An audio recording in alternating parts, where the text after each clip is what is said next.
който издава кучето ми. Ами, тя много смешно лае. Тя когато лае, се чува нещо пискане. Горело, горгоре.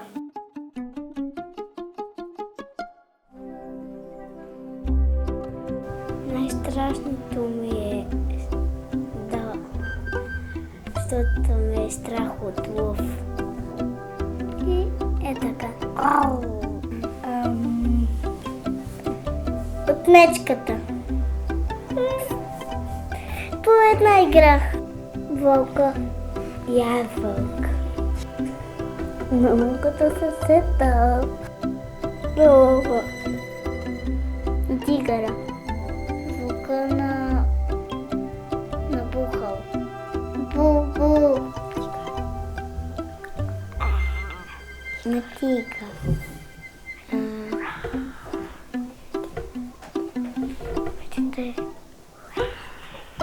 Вълк. Ау. Куч.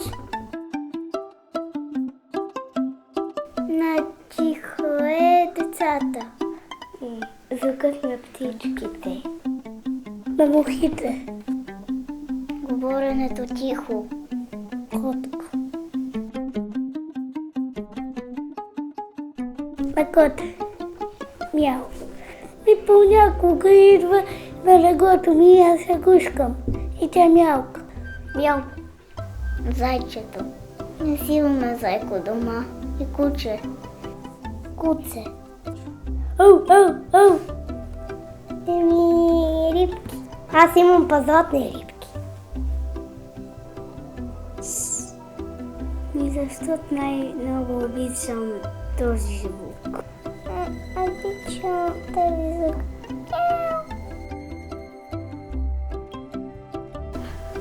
Дълго в моята група.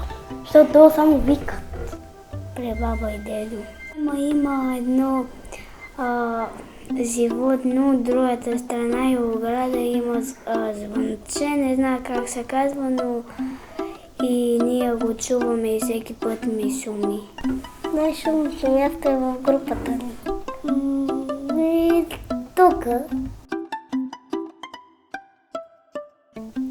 Най-тихо се при тати. Вкъщи. Вкъщи. Природата. Вкъщи. На планината. Вкъщи. В музей. Мащето. Не съм питал мама какво означава акустика. Животно? Не знам.